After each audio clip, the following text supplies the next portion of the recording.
Shalom, this is Hara One by Yasha Allah of the Lions Den Camp. I want to say Kal Halayim, La Yahweh, by Hashem Yahweh Shai, by Hashem Harakar Kodash, Ma'amaf.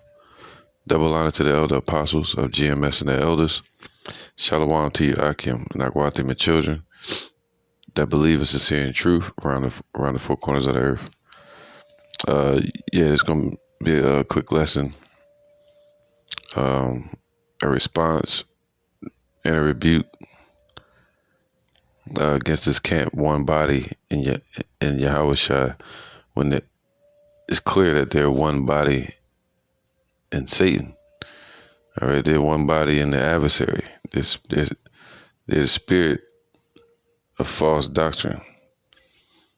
All right, reprobate silver. So now you have this camp, Onebody.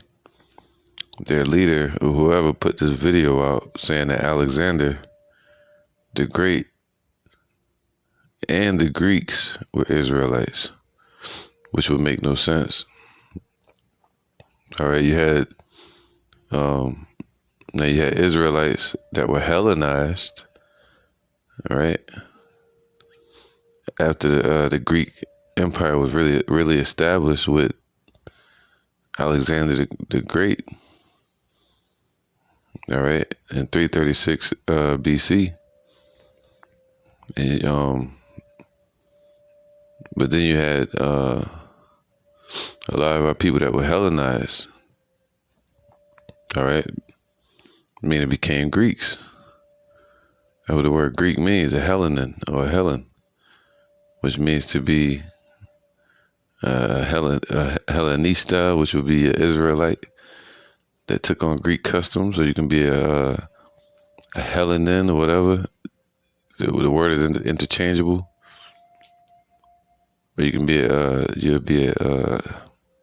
a natural born Greek, which would be an Edomite.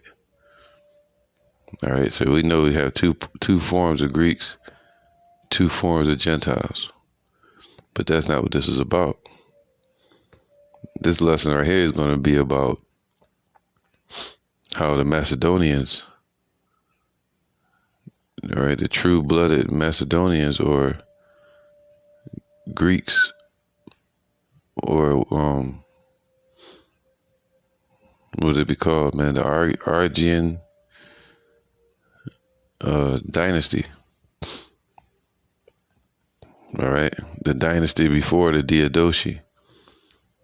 So let's get into it, man. Dealing with Alexander. Cause they got this video out where they're not talking on it, but they're playing. I'm not gonna play the video, but they're playing some music, and they have some antiques in the background for the pictures, and they got Alexander and his troops in blackface. You know, during that time period, they used to put a lot of the soldiers and all that and make them dark. That doesn't mean they were Israelites. But this guy's putting them up. Like, yeah, look, see, they were dark skin. Look at this.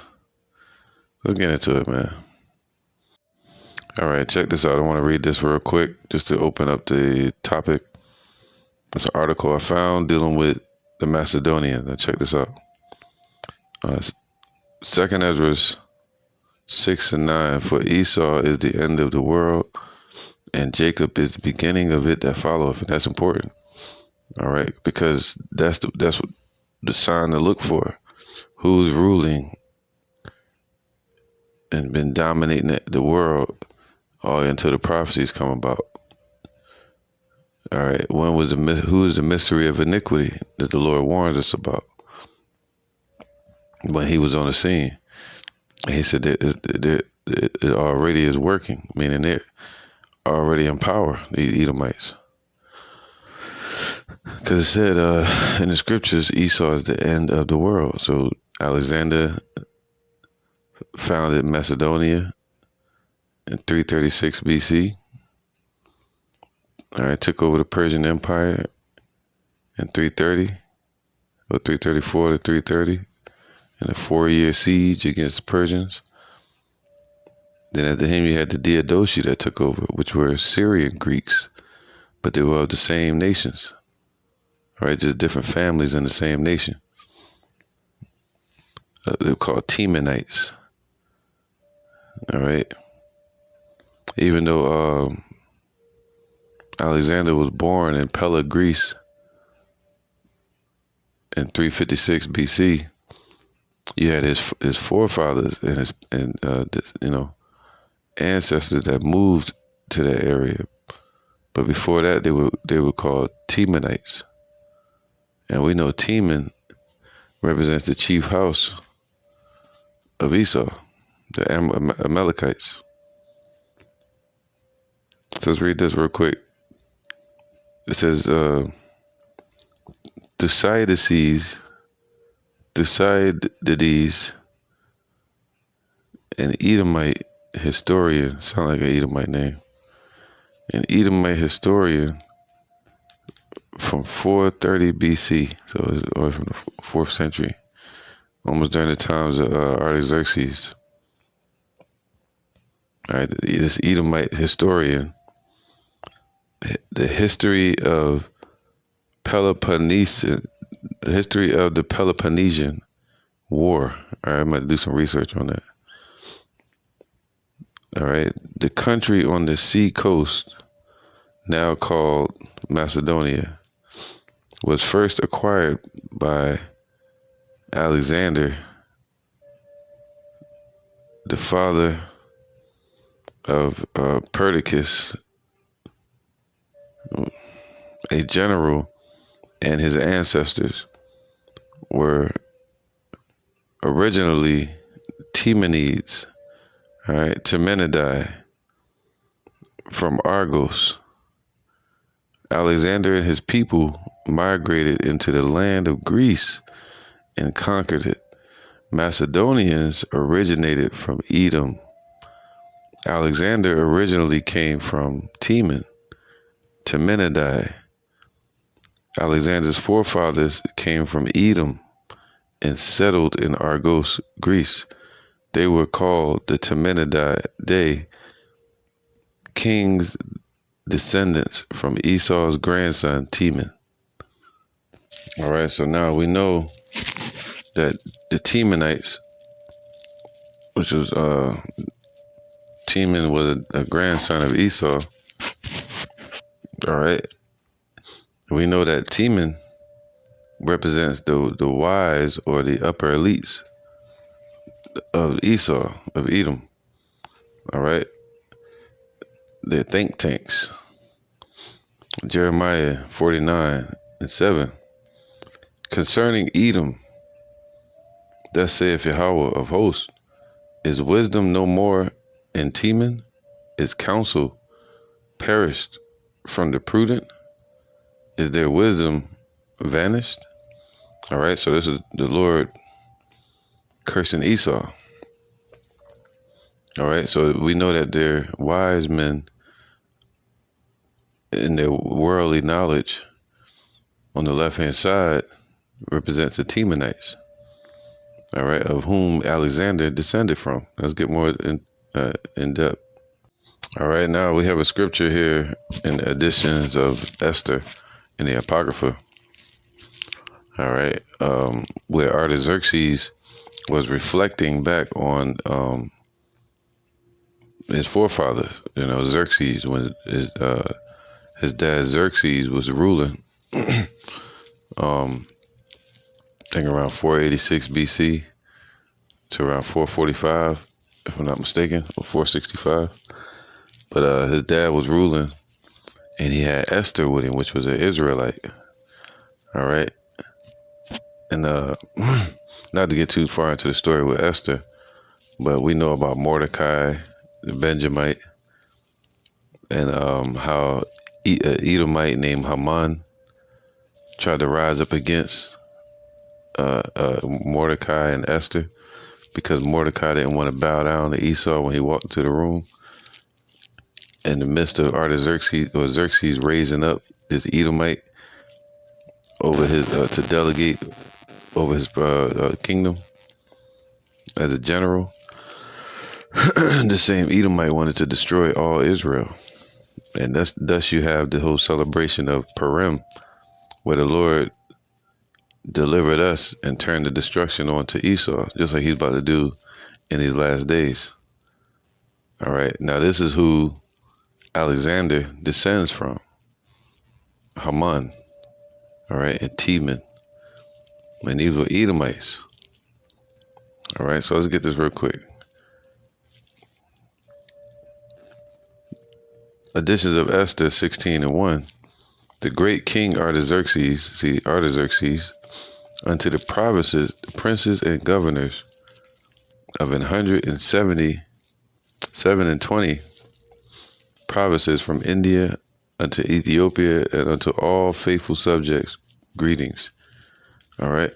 So now he's going to go into reflecting on this wicked ruler that got into power and snuck in to rule amongst his people. These Edomites ruled amongst the Persians, all to ultimately usurp authority over the Persians, just like they did with Herod. They played an Antipater. The Romans, they played our people close until they got risen up in certain high offices. Like you got Herod. The same thing happened with Haman during the time of Esther. All right. So it says additions to Esther 16:10. That's right. Let me get this. I'm going to see where it's at so I can start it. All right. I'll start from here, verse 7.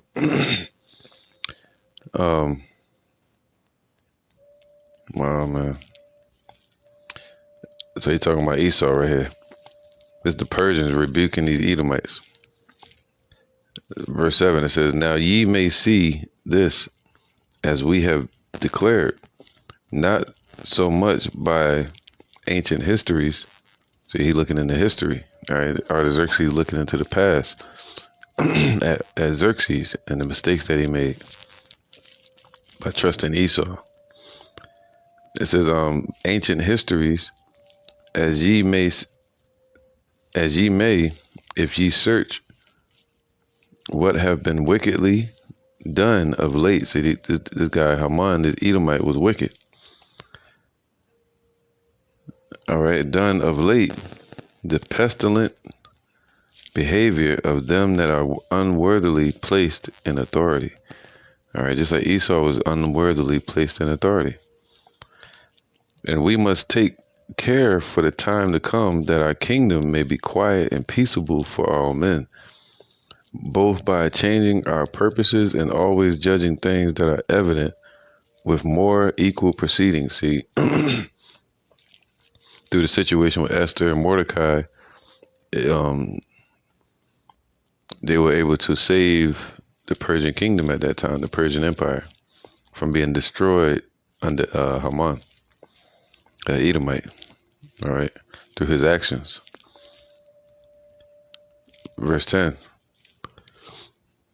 For Ammon, so they got Ammon or Ammon, all right, because it's in the Apocrypha, so it'd be written in the Greek, all right. So they got Ammon, but it'd be Haman. So it says, for Ammon, a Macedonian, the son of Amadatha. See, Ammon, this Edomite, was a Macedonian. All right. So, and he was a natural-blooded Macedonian, not just like somebody living there. The son of Amadatha, being indeed a stranger from the Persian blood. See, they weren't Persians, they were Edomites. They wasn't Israelites either. And far distance from our goodness, and as a stranger received us. Now it says, had so far forth obtained the favor that we showed toward every nation, as that he was called our father. It's talking about Haman, this Edomite, and was continually honored of all the next person unto the king. So they raised this Edomite up so high in their kingdom And that is like, yo, that was a bad mistake. But he, not bearing his great dignity, went about to deprive us of our kingdom and life. Wow, man, that's Esau for you. Habakkuk 2. Enlarge the desires as hell, and is as death. All right, having by manifold and cunning deceits. We know Esau is the cunning serpent that the Bible speaks of. Sought of us the destruction, as well of Mordecaius, which would be Mordecai. All right, the Greek form of saying Mordecai. So this Edomite Haman wanted to destroy the Persian Empire through a military coup or whatever, and also he wanted to destroy the Israelites. It says, as well as of Mordecai, who saved our life. Man, so our people saved the Persian's life, man, because through Yahweh Shem Shah, and continually procured our good, as also of blameless Esther, partaker of our kingdom with their whole nation, man. See, we were separate from these Macedonians. See, with their whole nation, these Israelites. For by these means he thought, finding us destitute of friends, to have translated the kingdom of the Persians to the Macedonians. All right, so this Edomite Haman, which was a Macedonian, he was trying to conquer the Persian Empire and hand it over to the Edomites, basically, man. But we find that the Jews, whom this wicked wretch, so he was the wicked, all right, forefather of Alexander, man, the Temanite, whom this wicked wretch have delivered to us destruction, utter destruction, are no evildoers, but live by most just laws. All right, so we're talking about the Israelites. All right, and that they be children of the Most High and the Most Mighty, living God, who have ordered the kingdom both unto us and to our progenitors in the most excellent manner. All right, and we know clearly that Alexander was a Macedonian himself. All right, that moved to that area and mingled in with the other Macedonians. All right, now it says this, Esther 3:1. After these things did King Ahasuerus, so he's talking about King Xerxes right there, not Artaxerxes, but Xerxes. So now this is back, not talking about the story, but actually this is the story, all right, dealing with Esther and Haman and Mordecai and Xerxes, all right, going all the way back to 475, 474 BC. Esther, chapter 3:1. After these things did King Ahasuerus, or Xerxes, promote Haman, the son of Hammedatha, the Agagite, all right, and the Agagites are Edomites. All right, these are the descendants. So this guy Haman, which is a Macedonian, just like Alexander, by nation, by bloodline, not just saying they just some regular people living there. No, these were bloodline, like they say, American. Well, you used to look at American as so-called white people, Edomites, all right, Caucasian people. When they went overseas, you'll see them, a Caucasian person, and they'll say, where you from? They say, I'm American. Even today, they still use, I'm American. It means them. But now you got Jake wanting to be American and all this stuff, wanting rights and stuff like that. But, so an Agagite would be an Edomite. All right, a descendant of Agag. Let's get this, man. So these Macedonians were Agagites. They got some messed up names, man. All right, and the Temanites. the chief house of Amalek. Esther 3:1. After these things did King Ahasuerus promote Haman, the son of Hammedatha, the Agagite, and advanced him and set his seat above all the princes that were with him. See it? So this was an Edomite that got raised up. All right, he got mad at Mordecai for not standing, bowing down to him or standing up. I can get to the story, but you can go back and read it later in this chapter right here, chapter 3. But now let's get into the story, or more information. All right, so now he said Haman was a Macedonian, a descendant of Agag, man, an Agagite. All right, so that's how you know that the Macedonians were Edomites, by nationality, like who they were, by blood. The first Samuel 15:7. And Saul smote the Amalekites. All right, the Amalekites were Edomites, the chief house of Esau. From Havilah until thou comest to Shur, that is over against Egypt. And he took Agag, the king of the Amalekites, alive, and utterly destroyed all the people with the edge of the sword, man. So, and at that time, Saul, he basically destroyed all the Edomites that were in that area at the time. He didn't destroy every last Edomite on the earth, but he destroyed most of the Edomites that were around that area. But it clearly says that the Agagites were the chief house of Esau, which were Amalek. And that's who the Macedonians were.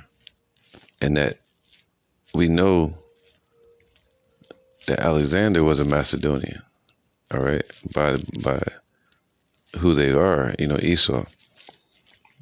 And that they were going to be ruling in the last days. All right. Let me get to the point.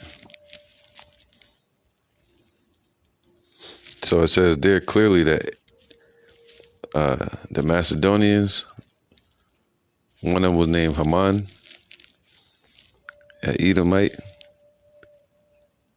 Agagite, which is Edomites, and Agag, Agagites descend from Agag. And Agag was a king of the Amalekites, and the Amalekites is the chief house of Esau.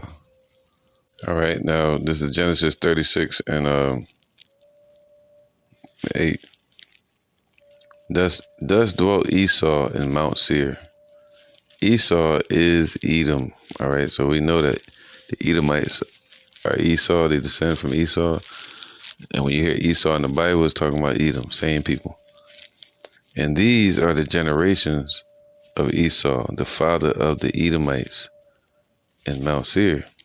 These are the names of Esau's sons: Eliphaz, the son of Adah, the wife of Esau; Reuel, the son of Bashemeth, the wife of Esau. And the sons of Eliphaz were Teman. All right, Teman, Zepho, Getam, and Kenaz. And Timnah was concubine to Eliphaz, Esau's son. All right, so this was like the grandson right here. And she bare to Eliphaz Amalek. All right, Amalek was one of the chief grandsons. These were the sons of Adah, Esau's wife. All right, Genesis 36:15. These were the dukes of the sons of Esau, the sons of Eliphaz, the firstborn son of Esau: Duke Teman, Duke Omer, Duke Zepho, Duke Kenaz, Duke Korah, Duke Gatam, Duke Amalek. These are the dukes that came of Eliphaz in the land of Edom. These are the sons of Adah. So these are like the chief houses, man. All right, the chief houses of Esau. And that's who Alexander came from. So he was a pure-blooded Edomite. All right, now this is another cut, because people try to use Deuteronomy 23:7, where it says, "Thou shalt not abhor an Edomite." That word Edomite right there is Aramaean. All right, thou shalt not abhor a Syrian or an Aramaean, which would be the descendants of Haran. All right, which was the brother to Abraham. All right, so there is our people. But this right here is talking about Amalek. Now check this out. Deuteronomy 25, how the Lord feels about Alexander and his people. All right, the Amalekites or the Temanites. All right, Deuteronomy 25 and 17. Remember, and he was talking to Joshua right here, and through Moses telling him to remember what Amalek did to our people when we came out of Egypt. So they were always against us. Remember what Amalek did unto thee by the way, when ye were come forth out of Egypt, right? Now, in Deuteronomy 23:7, it talks about the Aramaeans. They were our people. They helped us out. But Esau didn't. All right. How he met thee by the way and smote the hindmost of thee. Meaning, like, if he was in the back of the row or the migration, Esau was hunting us down, plucking us off, and killing us. Like Jeepers Creepers or something. Even all that were feeble behind thee, so they preyed on the weak of our nation, just like today. When thou wast faint and weary, and he feared not Yahweh, so they don't fear the Lord. All right, Amalek. Therefore, it shall be, and just like today, they don't fear the Lord. They come in and rushing like a flood, coming down with great wrath. All right, but they don't fear the Lord. Esau. All right. Therefore, it shall be when Yahweh thy power have given thee rest from all thine enemies. And this was talking about Joshua, but it's really talking about us today, when the Lord's going to give us rest from all our enemies round about in the land which Yahweh thy power have given thee for an inheritance to possess it. That's about to happen real soon. That thou shalt blot out the remembrance of Amalek from under heaven. Thou shalt not forget it. All right. So the Lord still hates Esau until this day, and we have not rested in that land. That's why in the book of Ezra it says that Esau is going to be ruling in the end of the world. And it started with the Greek Empire, spoken of in prophecy, that the Greeks were going to be ruling, that Esau is going to be ruling. The wicked. All right, so we got to understand this, that Esau can never make it into the kingdom.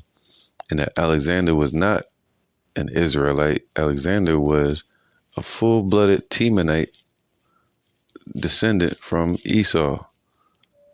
All right, and was also of the house of the Amalekites. That was all them, the Temanites and Amalekites. All right, Agagites, Macedonians. All right, so now Exodus 17:16. For he said, because Yahweh have sworn that Yahweh will have war. All right, so the Lord is at war against them, man. The Lord will have war with Amalek from generation to generation. All right, so the Lord hated Alexander as well. Clearly an Edomite.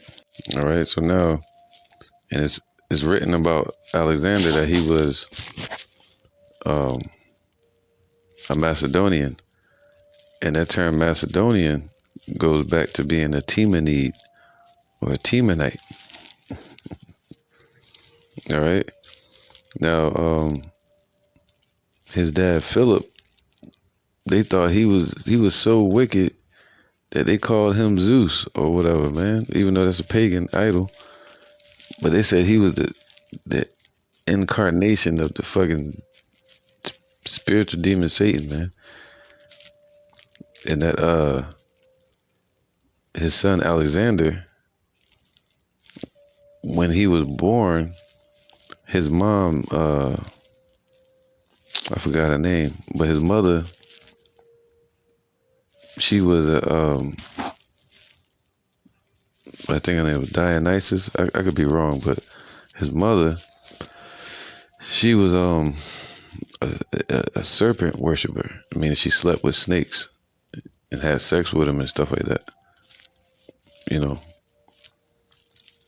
and then so that's why they said he was the son of a serpent. So it's all twisted around.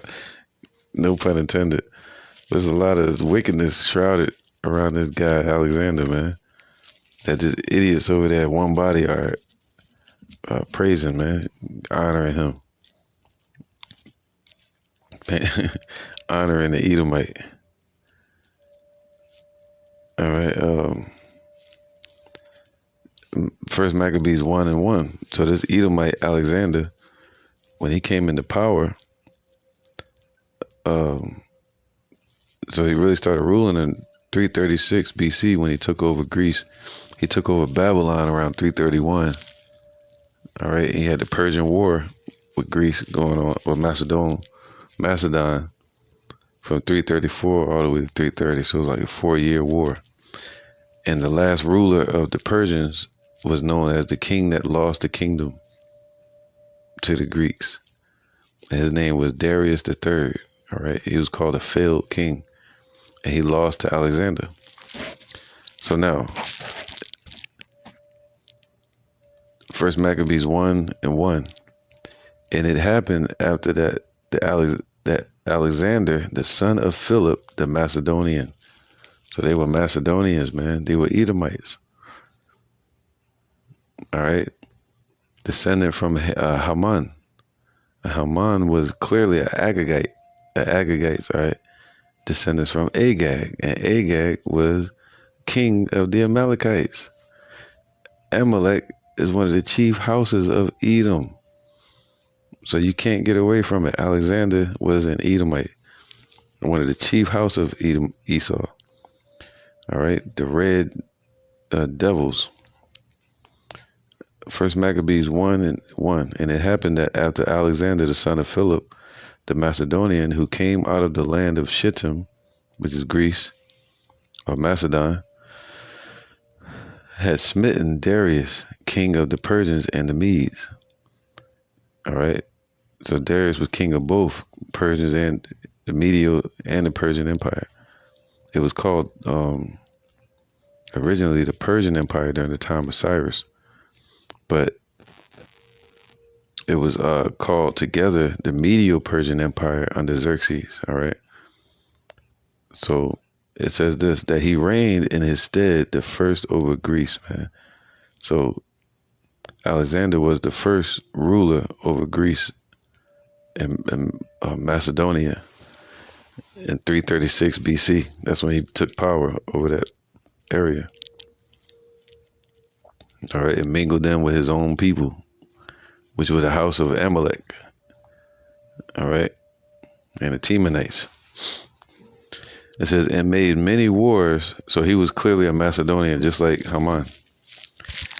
And made many wars and won many strongholds. All right, so this is when they took over the earth. We'll get this real quick. 2nd Ezra 6 and 7. Then answered I and said, what shall be the parting asunder of times? Meaning like ages, or when is Jacob going to get their blessing? All right, that is spoken of in Genesis 25, where they're going to grab the heel of Esau and rule right when Esau is falling. When is that going to happen? And when shall be the end of the first and the beginning of it that followeth? And he said unto me, from Abraham unto Isaac, when Jacob and Esau were born of him. Jacob held Jacob's hand held first the heel of Esau. All right. For Esau is the end of the world, and Jacob is the beginning of it that followeth. So it's letting you know who's going to be ruling in the last days. And that rulership started with Alexander and then moved on to the Diadochi, which were called the successors that took on that pagan banner into Asia, where they moved the capital of their paganistic rulership from Macedonia. They moved it over to Syria, all right, which put an end to the Argean dynasty of Alexander and Philip the Macedonian. So this Edomite bloodline and mindset was skipping all around the world, different places. All right. But they were the same people. Job 9:24, the earth is given into the hand of the wicked. He covered the faces of the judges thereof. If not, where and who is he? All right, so the earth was given into the hand of Alexander. And then later on, during the time of the Renaissance with the Roman Empire, all right, the fourth beast, the kingdom of the Greeks being the third beast, they covered our faces. They did something called iconoclasm. All right, let's get this real quick. All right, so again, not losing sight of the focus that Alexander was not an Israelite. He was a clear devil, a wicked man of Macedon, which were Edomites, the chief house of Esau, the most wicked. It says, and made many wars, First Maccabees 1 and 2. So this Edomite, he made many wars. All right, so he lived out his blessing and won many strongholds and slew the kings of the earth and went through to the ends of the earth and took spoils of many nations, insomuch that the earth was quiet before him, wherein he was exalted and his heart was lifted up. Isn't that Habakkuk chapter 2? The spirit that is lifted up in him is not upright in him. The Lord is showing you signs that these were Edomites. All right, Revelation 6 and 1. And I saw the Lamb. Salaki. All right, Revelation 6 and 1. And I saw when the Lamb opened one of the seals, and I heard, as it were, the noise of thunder, one of the four beasts saying, come and see, talking about the angels. And I saw, and behold, a white horse, and he that sat on him had a bow, and a crown was given unto him. And he went forth conquering and to conquer. It's talking about Yahushua. And when he had opened the second seal, I heard the second beast say, come and see. And there went out another horse that was red. See Jacob and Esau right there, once again. Right, Yahushua representing Jacob, and Esau, starting with Alexander, started off that Edomite empire that started ruling upon the earth. And he had opened the second seal. All right, here you go, verse 4. And there went out another horse, another power in the earth that was red. It's Esau, man, Edom, Alexander, man. And power was given to him that sat thereon to take peace from the earth, and that they should kill one another. And there was given unto him a great sword, man. That's why they call him Alexander the Great. All right, so it's talking about Esau, the red devil. Synonymous with today, the red dragon. All right, so it's talking about Esau here, man, Alexander. First Maccabees 1 and 4. And he gathered a mighty strong host, and it ruled over countries and nations and kings, who became tributaries unto him. See? And after these things he fell sick and perceived that he should die. Therefore he called his servants, such as were honorable, and had been brought up with him from his youth and parted his kingdom among them while he was yet alive. All right, so this called the Diadochi, which were the successors. I think it was Lysimachus, Seleucid, of whom you get Antiochus Epiphanes from. All right, the fourth. You had Cassander, who killed Alexander's son. All right. So that way Alexander's bloodline would stop ruling. Cassander killed him. And then you had Ptolemy, right? The Ptolemaic bloodline that ruled over Egypt. These were Edomites, Salakia. All right. So it says, so Alexander reigned 12 years and then died. And his servants bare rule, every one in his place. All right. And after his death, they all put crowns upon themselves. So did their sons after them many years, and evils were multiplied in the earth. Because these were pagan Edomites that were part of the same families or bloodline, but different families. Just like you had the Assyrians, you had the Babylonian Empire that started with Nebuchadnezzar and Nebuchadnezzar, but they weren't Africans, they were Assyrians. They were a different family from the same bloodline of the Assyrians, Ashurbanipal, and they went against them and started their own kingdom called Babylon in 627 BC, which Babylon later took down Nineveh, the Assyrian Empire, in 612, called the Fall of Nineveh. But now we're speaking about Alexander falling and his dynasty ending, and another family of the same bloodline becoming successors, meaning the ones that ruled after and carried on their banner of paganism. So that's why wickedness was multiplied in the earth, evils. And there came out of them a wicked root, Antiochus, surnamed Epiphanes. He started ruling in 175, and he died in 164, where the Lord delivered us again from the hand of Esau. You see that, just like with Purim. And this one you had Hanukkah, the rededication of the temple. All right, that's why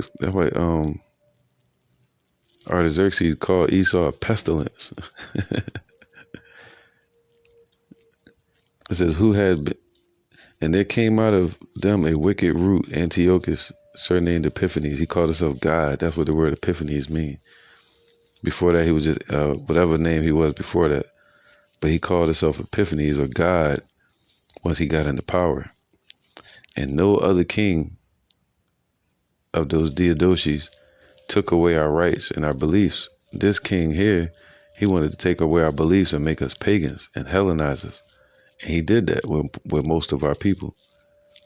In 168 BC, he Hellenized our nation. Really from 170. All right. Making our people become Greeks as well. So now it says, so son of Antiochus the king. So he was the son of Antiochus III, which was a pure devil as well, who had been in hostage at Rome. See, right? Because he was a hostage at Rome because of the wars called the Phoenician Wars. Again, I think Hannibal. And you had Antiochus III. He was going to war against the Roman Empire as well. And one time when he went to war, they had to pay taxes to the Roman Empire. He waged so much war that he went into debt to the Roman Empire. And they said, yo, you cannot go to war anymore until you pay your debt. And he wound up not being able to pay it. He defaulted on it. All right, speaking about Antiochus III. And he went into prison in the Roman Empire. And later on, his son took on that same debt to pay off his father's debt to free him from prison. All right, Antiochus IV. But later on, you had Demetrius that was swapped somebody out for Antiochus Epiphanes, and he got out of jail, and that's when he started ruling. All right, 175 BC. So this guy was what? It said out of them came a wicked root, man. So they were wicked. All right. And now check this out. It's talking about Alexander and his people, man. Antiochus and all them. In those days went there out of Israel wicked men who, so that, see, ye are of your father the devil, the lust of your father ye shall do. So these guys were deceivers. And the wicked of our nation followed after them, who persuaded many, saying, let us go and make a covenant with the heathen. So what would that make Alexander? A heathen that are round about us. For since we departed from them, we have had much sorrow. This device pleased them well. Then certain of the people, this happened in 170 BC, going into 169, where Antiochus had Hellenized a portion of our people. And those same people, they were like, yo, we should make the rest of them Hellenized. Ain't that happening today? Then certain of the people were so forward herein that they went to the king who gave them license. See, they were like, yeah, make us all Hellenized, all pagans, who gave them license to do after the ordinances of the heathens, man. All right, so hey, man, these Greeks, Macedonians, Alexander, and Antiochus Epiphanes and all them, they were all heathens. They were not Israelites. All right, because they were prophesied in the last days. I'm going to try to go through this quick. Daniel 7 and 5. And behold, another beast, a second beast, like to a bear. And it raised up itself on one side. And that's very important. Matter of fact, I'm going to go to 8 and 1. Daniel 8 and 1. In the third year of the reign of Belshazzar, a vision appeared unto me, even unto me, Daniel, after that which appeared unto me at the first. And I saw, as in a vision, it came to pass when I saw that I was in Shushan in the palace, which is the province. I'm going to get to the point. Then I lifted up my eyes and saw, behold, there stood before the river a ram, which had two horns. And it's talking about the Persian Empire. Right? The two horns represents the Persians and the Medes. All right. Cyrus the Great, he took over the Medes first from Astyages in 550 BC. All right, 550. Yep, he had Persia 552. Then he had the Medes, Medio-Persian Empire, the Medial Empire, in 550. All right, so he had both empires. So the two horns. All right, the ram which had two horns, and the two horns were high, so they were powerful kingdoms. But one was higher than the other, the Persian Empire, and the higher came up last. All right, so the Persians. All right.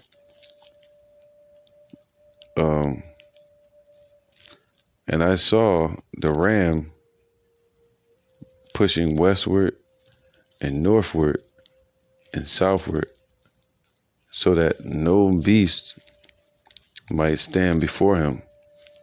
Neither was there any that could deliver out of his hand, talking about Cyrus the Great. But he did accordingly to his will and became great. And as I would call him Cyrus the Great, considering, behold, an he-goat. You know, the goats is Esau, man. That's what they represent today, the Baphomet and all that shit. And the Lord said he's going to push the goats to the left. They represent the left-hand side, Satan, man, the wicked. And the Lord going to push 2/3 of our people over there with him. And he goat from the west on the face of the whole earth over there to Macedonia, and touched not the ground, so he didn't fall. And the goat had a notable horn between his eyes. All right, so this was Macedonia, and that notable horn represent Alexander the Creep. And he came to the ram that had two horns, all right, during the time of Darius III with Alexander, which I had seen standing before the river, and ran unto him in the fury of his power. And I saw him come close unto the ram, and he was moved with choler against him, and smote the ram, and brake his two horns. And there was no more power in the ram. So the Persian Empire and the Medo-Persian Empire, they lost all their power, as we read in First Maccabees. They go hand in hand, man. All right. And there was no power in the ram to stand before him, but he cast him down to the ground and stamped upon him, and there was none that could deliver the ram out of his hand. Therefore the he-goat waxed very great, that's Alexander the Great. When he was strong, the great horn was broken. See, that goes with First Maccabees when Alexander got sick. And for it came up four notable ones toward the four winds of heaven. That's talking about the Diadochi, of whom you get Seleucid Empire. I think it was over Babylon. You had Ptolemaic bloodline over Egypt. You had Cassander, and you had Lysimachus. All right. So therefore the goat, the he-goat. It says, and it waxed great even to the host of heaven, and it cast down some of the host of the stars to the ground and stamped upon them. And the host of the stars represent Israelites, all right? They thought to lift themselves, get this. All right, Isaiah 14:12, how art thou fallen from heaven, O Lucifer, talking about the Amalekites, or the chief house of Esau, man. All right, Alexander and his people. How art thou cut down to the ground, which didst weaken the nations? For thou hast said in thy heart, I will ascend into heaven, I will exalt my throne above the stars of Yahweh, and I will sit upon the mount in the congregation in the sides of the north. So it's talking about them establishing this place called America or Babylon. All right, and they sought to raise themselves up over the stars of heaven, which are the children of Israel. All right, so get back to the prophecy, Daniel 7:5. And behold, another beast, a second, like to a bear, and it raised up itself on one side. See that? The Persians and Medes. And it had three ribs in the mouth of it, between the teeth of it. And they said unto it, arise, devour much flesh. And that was all them nations, Lydia, Persian, Medes, and later on it was Babylon. So you had the Persian Empire that voted Cyrus the Great into power. He was a Persian. You had the Medes that handed over their kingdom and did a military coup against Astyages, the Medes, and they joined up with Cyrus. And then you had Lydia, which they took in 147 to 146 BC. All right. Cyrus the Great took that place. That used to be joined unto Assyria, so they took that over. And they said, hey, we're with you, Cyrus. We want you to rule. Because Cyrus was about allowing other nations to follow their own beliefs under his rulership. So they were like, yeah. And they said, arise and devour much flesh. They wanted him to go take Babylon. All right. I mean, they wanted him to take, Babylon. So this place, Lydia, was an ally to Babylon, all right, originally. So now, let's get to the point, Daniel 7:5. And behold, Daniel 7:6. And behold, and after this I beheld, and lo, another like a leopard. And we know that's Alexander. And it's even written that Alexander used to go on these maniac, lunatic escapades at night where he would dress up, dip himself in blood, and run outside butt naked with a whole team, just like the KKK would do. They run out with a little crew, a lynch mob, and they would go out in the middle of the night, and he would fucking rape men and attack them and maul them and bite them and shit like that. Dude was a maniac, man. You look him up, Alexander. All right, he had demons on him. The Edomite. Daniel 7 and 6. And after this I beheld, and lo, another like a leopard, which had upon the back of it 4 wings of a fowl, the Diadoshi. All right, the 4 successors that took over afterwards. So they were all from the same bloodline, but different families. The beast had also 4 heads, and dominion was given to it. See that? All right, and then after that you had the Roman Empire. All right, Revelation 13 and 1. And I stood up upon the sands of the sea, and I saw a beast rise up out of the sea, having 7 heads and 10 horns. He's talking about these elite bankers, man. European Union, NATO. All right, Alexander's back here he was back here on the earth again. He probably still is, to live out his judgment. All right. Depending on what time he was born. But reincarnation is real. All right. But he would be one of those top elites that's going into slavery. And upon his horns 10 crowns, and upon his head the names of blasphemy. And the beast which I saw was like unto a leopard. So, all right, the Greek Empire. And his feet was like the feet of a bear. So that's the end of the Edomites ruling Russia. And his mouth as the mouth of a lion, Britain. And the dragon gave him power and his seat and great authority. Talking about the European Union. So yeah, man, this if you go to Revelation 6 one more time, it's talking about who? Revelation 6 and 1, and there went out another horse that was red. That's talking about Alexander and them, man, the Greeks. All right, so with that, I'm gonna end it. And the Lord clearly showed us that these Greeks were these original bloodline Greeks or Macedonians, Agagites, Temanites, Edomites. All right, that they were all descendants of Esau, including Alexander the Crete, including Herod the Crete, right, who they called great, but they were both great in wickedness, whom one body is honoring right now when they shouldn't. All right, so they need to repent. And with that, I'm going to say, Shalom. Alexander was an Edomite, not an Israelite.